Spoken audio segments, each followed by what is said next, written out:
अस्सलामुअलैकुम। बोल news headquarters में खुशामदीद। मैं हूं आमना अकरम। मैं हूं मोहम्मद कामरान और मैं हूं सहरिश जुहेब। हेडलाइंस आपने जानी, बुलेटिन का आगाज करेंगे। आज के बुलेटिन में आपको बताएंगे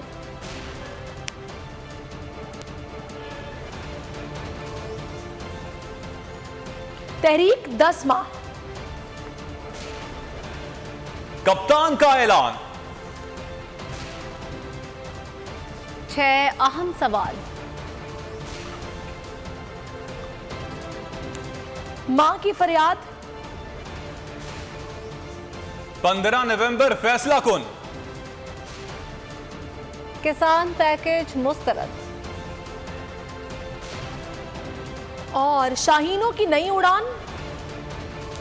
सबसे पहले बात बड़े बयान की। इमरान खान कहते हैं अगर इलेक्शन ना हुए तो हकीकी आजादी की तहरीक अगले 10 माह तक भी चलती रहेगी। इमरान खान ने यह ऐलान किया और बोले कि कोई गलत फहमी में ना रहे कि इस्लामाबाद पहुंचकर तहरीक खत्म कर दी जाएगी। कुछ भी हो जाए इस हुकूमत को तस्लीम नहीं करेंगे। चोरों की गुलामी से मौत बेहतर है।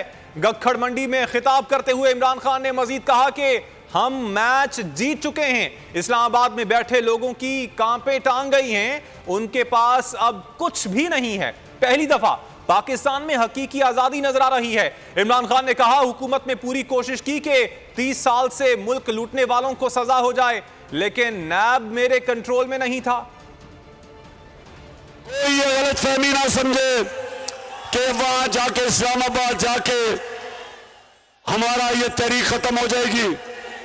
ये तहरीक अगले 10 महीने तक चलती रहेगी जब तक इलेक्शन नहीं होंगे। मैं आज अपनी सारी कौम के सामने ये कहना चाहता हूं कि मुझे पहली दफा पाकिस्तान में हकीकी आजादी नजर आ रही है कि अच्छाई के साथ खड़े हो और बुराई के खिलाफ जहाद करो।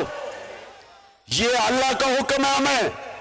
और क्या इन चोरों को ऊपर बिठा के और हमें कहें कि हम इन चोरों की क़यादत मान लें? पूछता हूं, हम जानवर हैं, हम भेड़ बकरी हैं, हम गाय भैंसे हैं, हम इंसान हैं, हम अमर बिल मरूफ पर चलने वाले हैं। हम कभी इन चोरों को तस्लीम नहीं करेंगे। बताओ पाकिस्तानियों, इन चोरों को तस्लीम करोगे? इन चोरों के नीचे हमने गुलामी करनी है। मेरे लिए मौत बेहतर है, इससे बेहतर है मर जाओ। मैं कभी इनको तस्लीम नहीं करूंगा। अभी मैच जारी होता है, लेकिन कप्तान को पता चल जाता है कि वो अब मैच जीत गया है। मेरे पाकिस्तानियों, हम पाकिस्तान का मैच अल्लाह के फजल से जीत चुके हैं। इस्लामाबाद में वो बैठे हुए हैं,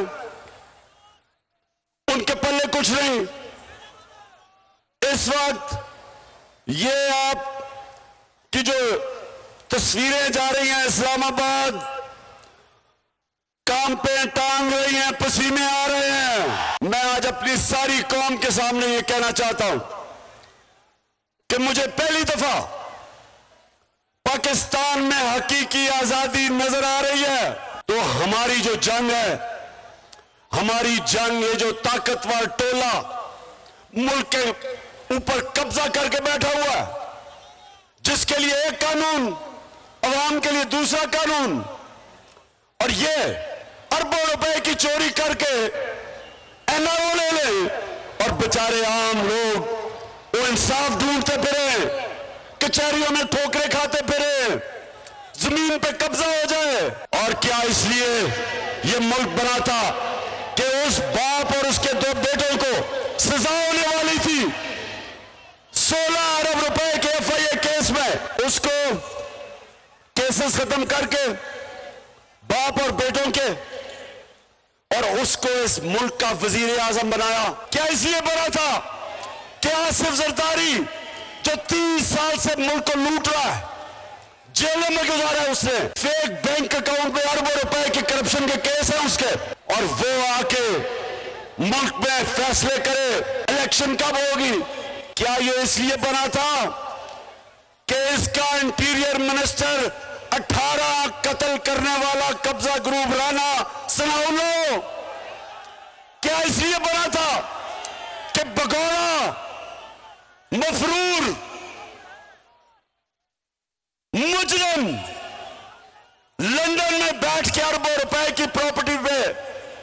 हमारे ऊपर हमें ऑर्डर करे।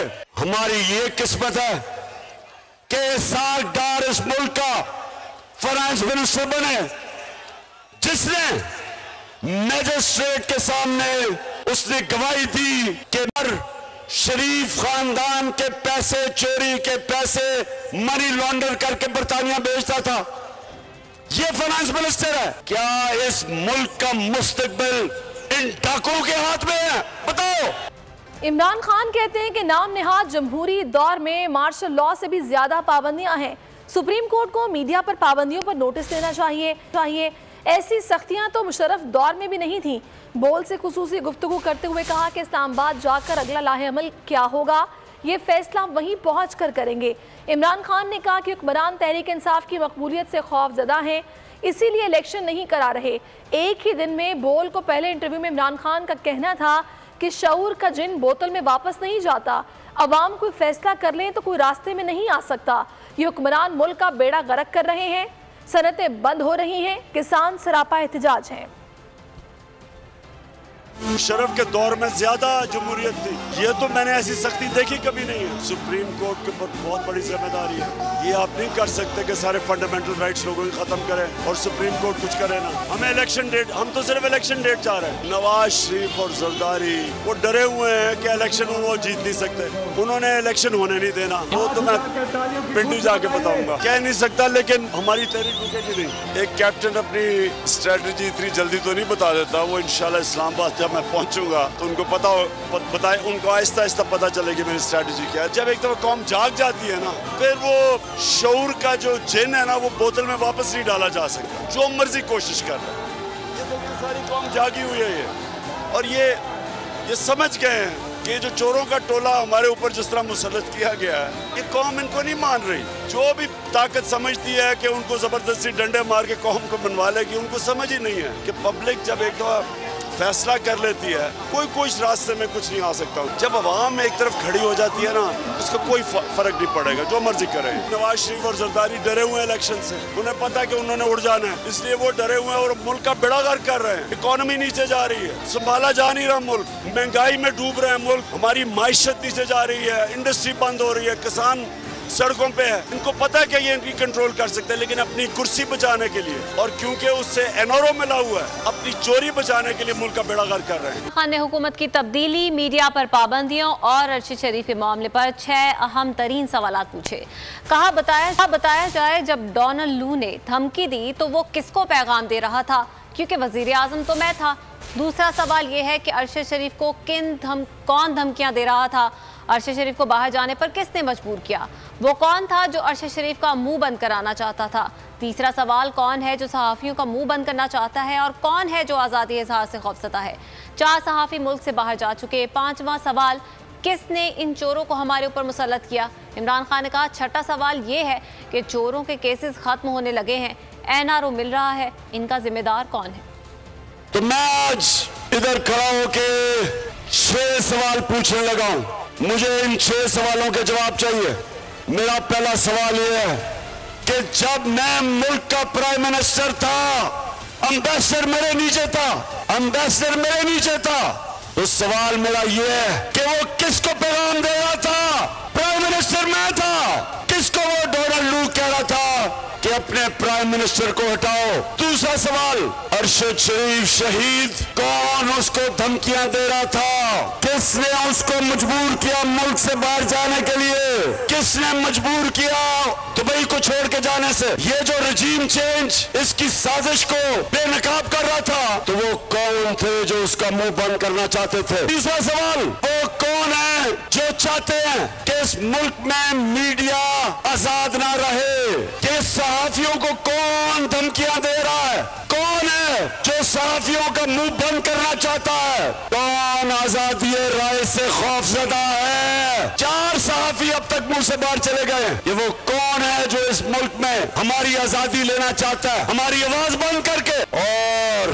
मैं ये पूछना चाहता हूँ, वो कौन है जो ये चोरों डाकुओं को हमारे ऊपर मुसल्लत किया हुआ है, जिन्होंने उसको केसेस खत्म करके बाप और बेटों के, और उसको इस मुल्क का वजीर आजम बनाया। क्या इस मुल्क का मुस्तकबिल इन डाकुओं के हाथ में है? बताओ। तो हकीकी आजादी मार्च है, कदम ब कदम अपनी मंजिल की जानिब गामजन है। गुजरांवाला के इख्तिताम पर गखड़ मंडी में मार्च का फकीदुल मिसाल इस्तकबाल हुआ।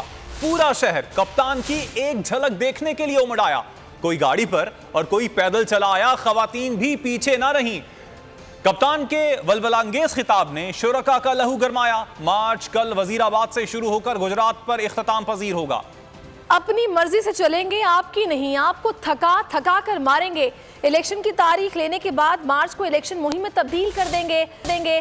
पीटीआई रहनुमा फवाद चौधरी का दो टोक ऐलान। कानून लीग और पीपी की सियासत खत्म हो रही है। इनके पास अरबों रुपए कहां से आए, कोई पूछने वाला नहीं। 1100 अरब रुपए पाकिस्तानियों के हैं। इन्हें वापस लाना इमरान खान की जिम्मेदारी नहीं, सबकी है। हम अपनी मर्जी से चलेंगे, आपकी मर्जी से तो नहीं चलेंगे। हमने किस दिन इस्लामाबाद पहुंचना है, किस दिन पिंडी पहुंचना है, हम आपको तारीख देंगे, हम वो तारीख बदलेंगे। ये आप गैस वर्क रोज करें कि हमने किस दिन पहुंचना है, और इंशाल्लाह हम आपको थका के मारेंगे, क्योंकि हमें पता है कि इसके बाद इलेक्शन करिए। वो मरियम नवाज वहाँ पे इसलिए मुकीम है कि वो कोई एवन फील्ड अपार्टमेंट्स को बेच के तो पीछे कोई गाँव में एक नया महल खरीदना चाह रहे हैं, क्योंकि यहाँ तो ये रहने के काबिल नहीं रह गए। शहबाज शरीफ का, नवाज शरीफ का और बाकी इनके बच्चों का सारा इस वक्त जो फोकस है वो अपने पैसे बचाने पे है। इसीलिए मैं नून लीग और पीपल्स पार्टी के जो दोस्त हैं उनसे ये कहना चाहूंगा, वो अरबों रुपए अपने ठिकाने लगा रहे हैं। आपको इसका क्या फायदा है इस एक्सरसाइज का? आपकी सियासत खत्म हो रही है, आपके मामला तबाह बर्बाद हो रहे हैं। ये 1100 अरब रुपया जो नैब के रेफरेंसेस जो वापस हुए हैं, ये इनके बाप के पैसे नहीं, ये पाकिस्तान के पैसे हैं। और ये इमरान खान की अकेले की जिम्मेदारी नहीं है कि वो इन पैसों को वापस लाने के लिए कोशिश करे, ये हम सब की कोशिश है।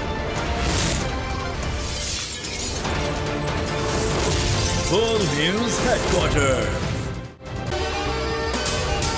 अगर आपको ये वीडियो पसंद आई है तो हमारे चैनल को सब्सक्राइब कीजिए और बेल आइकन पर क्लिक कीजिए। पीटीआई का हकीकी आजादी मार्च सिर्फ बोल दिखा रहा है। 24 घंटे हकीकी आजादी मार्च, सबसे ज्यादा रील्स और सबसे ज्यादा रेटिंग्स के साथ बोल रहा नंबर 1। सब्सक्राइब करें और बेल दबाएं ताकि कोई खबर रह न जाए।